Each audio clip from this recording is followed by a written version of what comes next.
Recording in progress.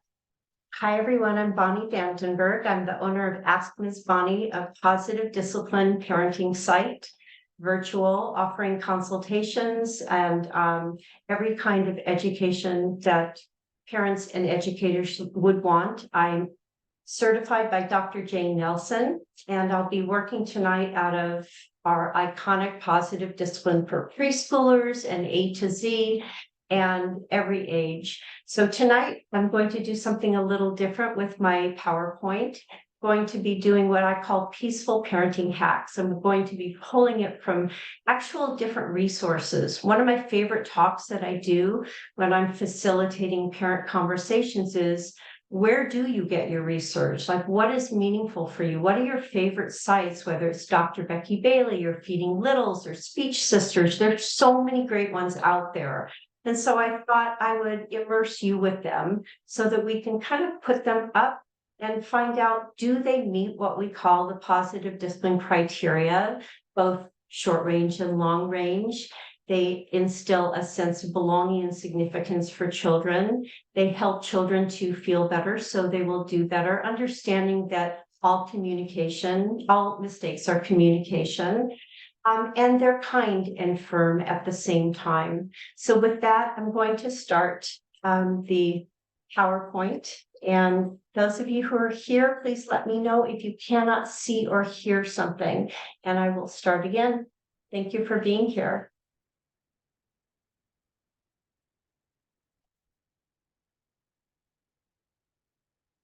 Here we go.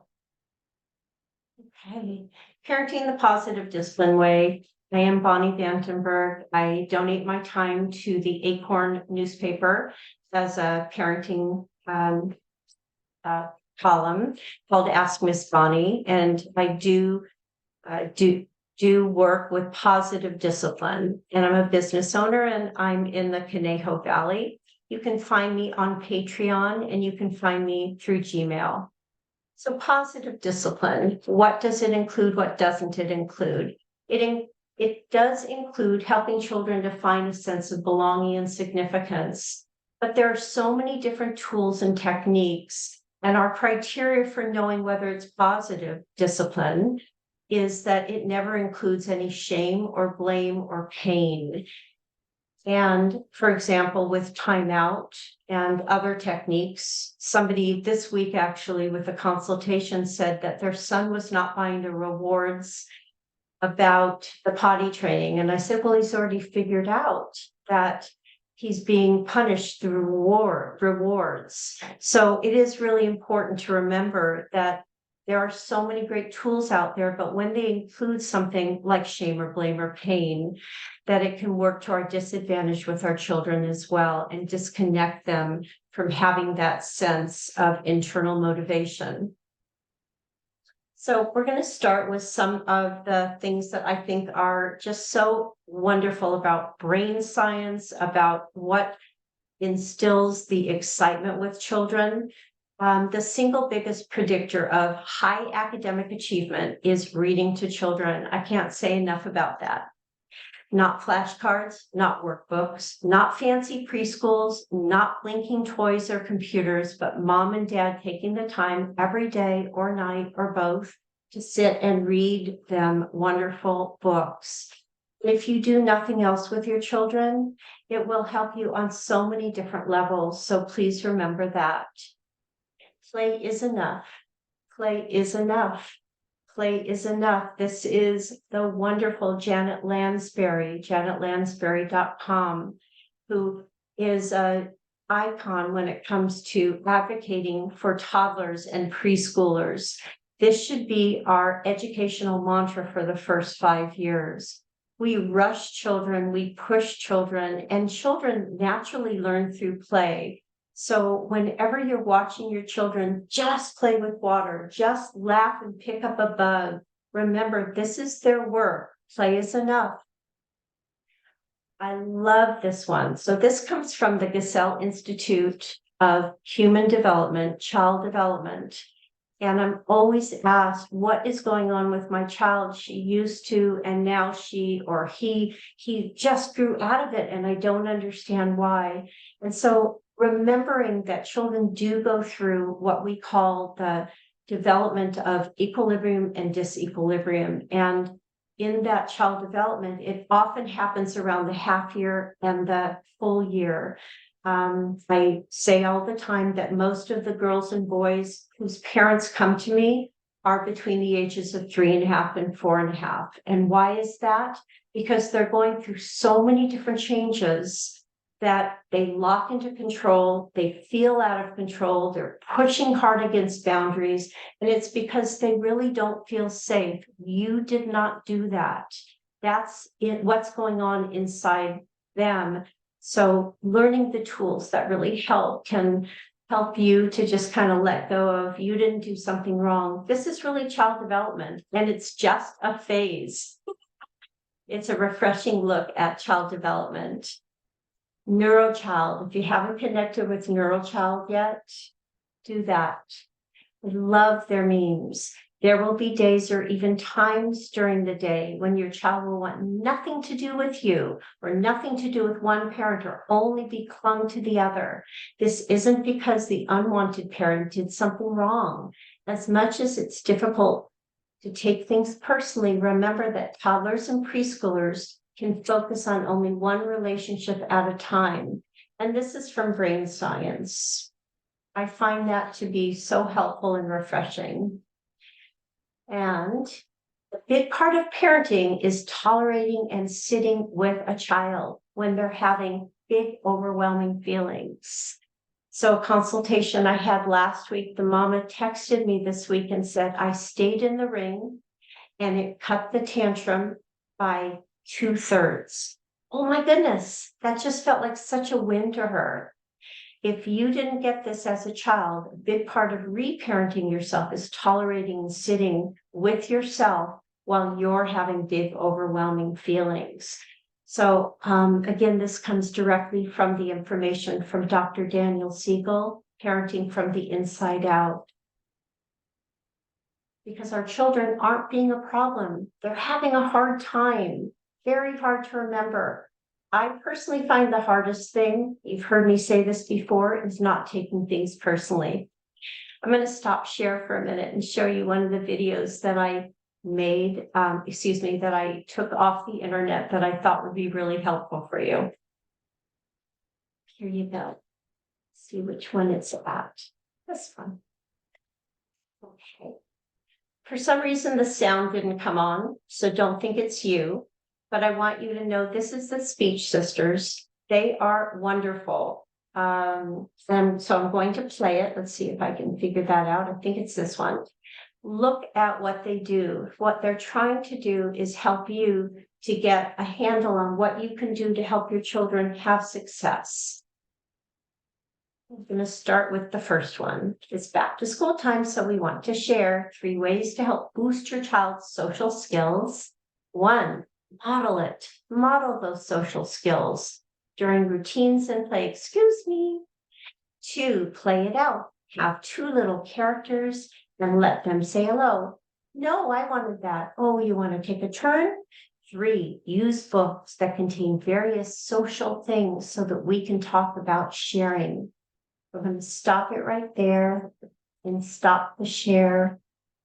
I had to put in the Speech Sisters. I just think they're wonderful.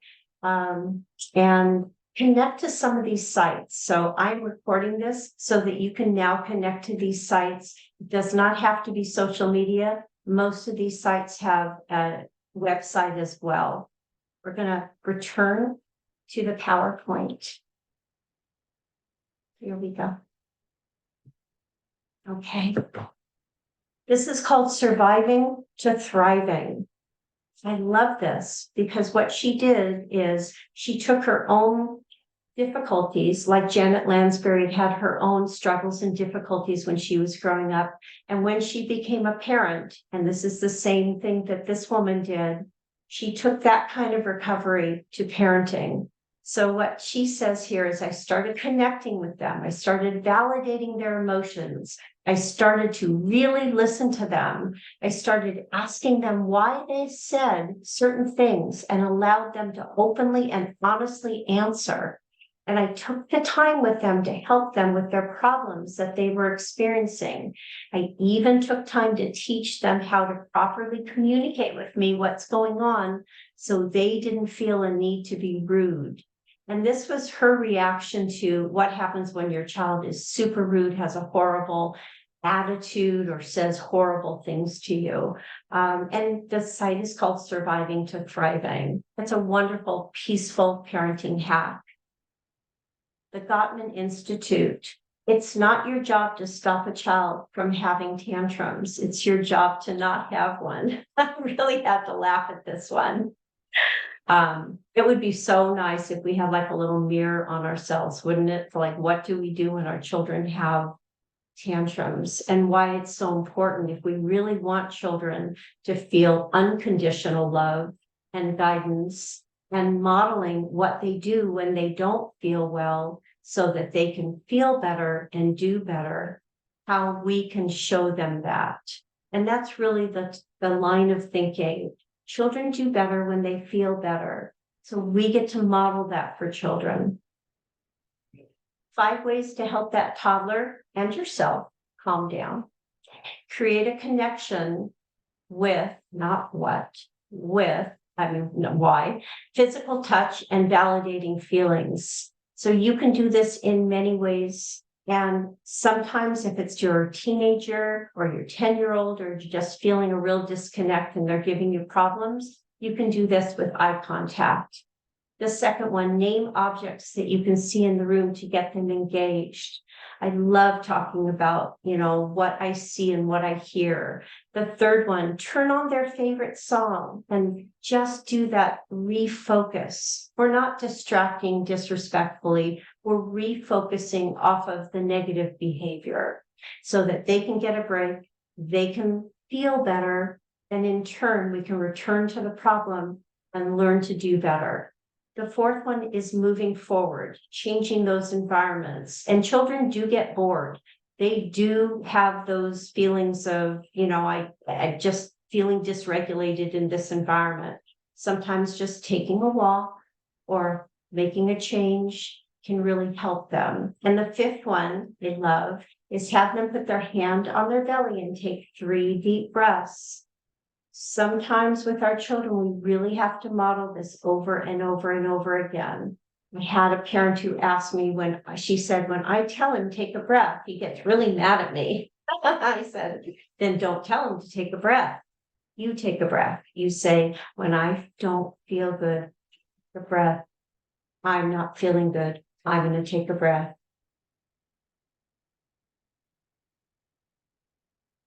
See what happens with children. And remember that children have mirror neurons. So when you are coming back into your frontal lobe, they have a better chance of coming back into their frontal lobe. The next one is power struggle diffusers. You've seen this before. It's an important one to remember and read over and over. I love scripts. Connection before correction. I love you and it's time for bed. Or hugs. Or time in.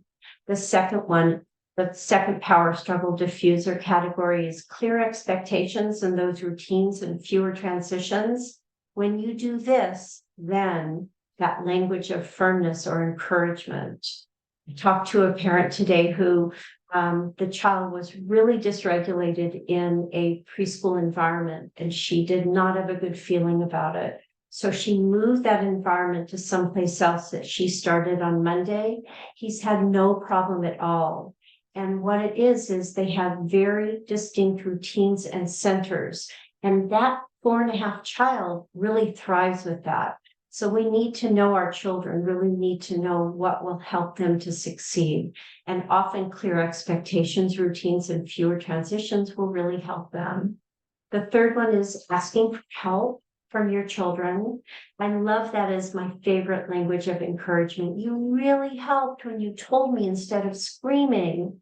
I really appreciate that you search for your words. It helps me so much when you tell me. The fourth one, back away from that conflict. If you feel yourself getting edgy or amping up or wanting to get into the mix and fight, back away from that conflict, make a plan, and cool down first. And the fifth one is be consistent with whatever you do. And when you do it, use fewer words so children can hear and take that time to teach. Brain science to the rescue. Here's my little brain. I've got it right over here. I love it. It's always important to remember that this is what's going on for our children. The amygdala and the frontal lobe and the occipital lobe back here. This is where so much of their feelings and their synapses are firing.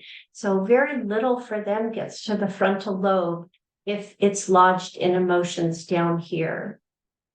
So 5 ways to build resilience for your children. Be self-compassionate. Isn't that funny? That seems almost contrary, but it builds resilience in children when they see you be self-compassionate. This comes from the Momentous Institute, which is an educational institute that helps all children, all teachers, all educators.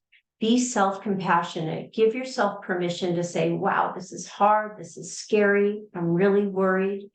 Get in touch with yourself and be compassionate. The second one, be flexible.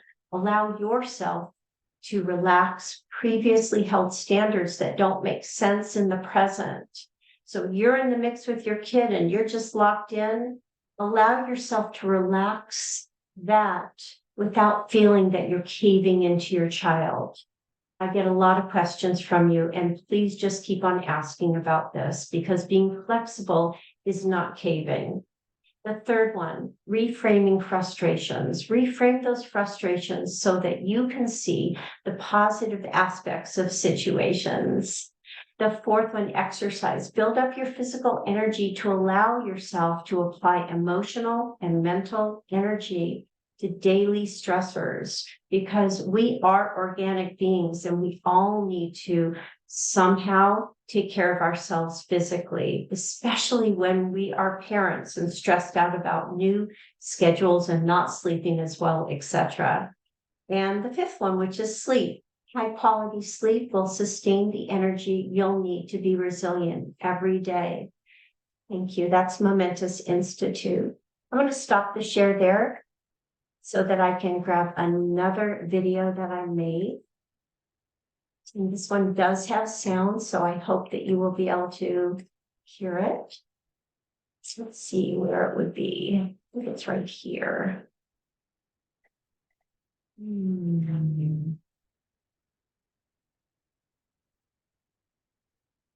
Nope, not that one. Where did I go?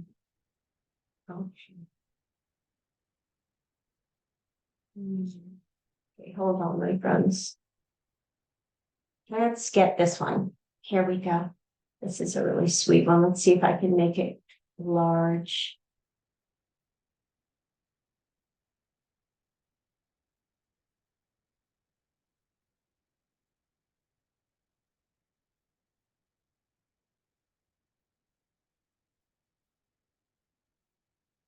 I'm going to see if I can get that bigger for you, because it's really perfect. Okay, this is on the value of visual routines.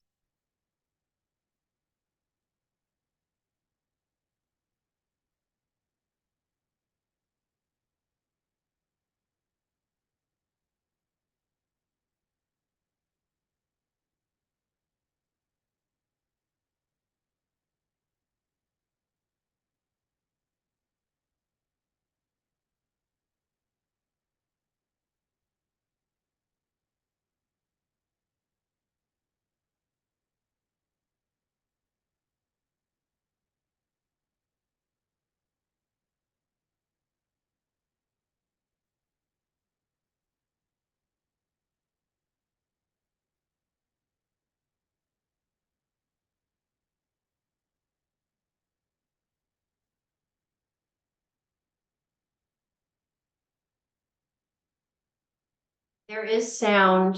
This one, there is no sound. This is his visual routine.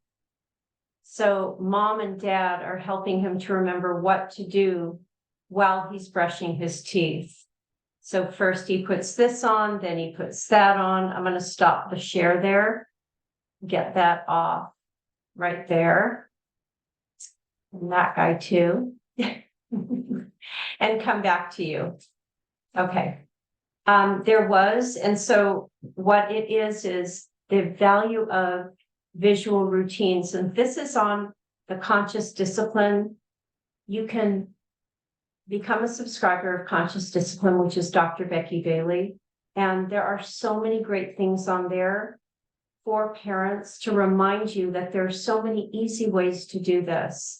I don't know if I put on, let me come back to this. I don't know if I put on a brilliant routine that one of the moms had posted on her page, but it was basically what she had was what we do before bed, and she put Velcro. And so when it was here, it wasn't done. And so when the child had finished it, he just put it over on the Velcro because he's 7 years old. And then it said done on the other side. And it was completely tangible, visual, and it was a can do. It was really, really exciting to watch. So the value of visual and tangible routines for children. This next one is the hand model of the brain. Please teach your children and please remind yourself about what goes on in your frontal lobe when our brain is working effectively and when our brain isn't working effectively. Sometimes too much information is coming in for the upper brain to process and it disconnects. We flip our lid and can no longer access the functions provided by the upper brain. That's a wonderful thing to show children as well. This is a great thing. Okay, empathy. I get asked about empathy all the time. Empathy requires us to accept the upset as it is and to acknowledge others' thoughts and feelings without the need to change them. This was really interesting because I feel it's at the crux of unconditionally loving our children rather than manipulating our children. And there is a difference. So listen carefully to that shame part of no shame, pain, or blame when you think about empathy.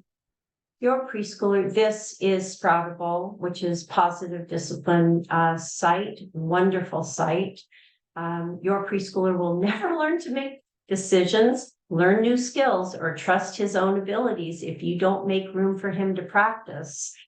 So that's Nelson, Irwin, and Duffy who wrote this. And we really want to remember that we are all learning, our children are learning, and so they do need that practice and failure to understand what that feels like so they can try again. And that's at the crux of resiliency too. Teaching respectful behavior by modeling it. Try saying, I hear you. You're upset about this. It's okay to feel angry. It's not okay to talk to me that way.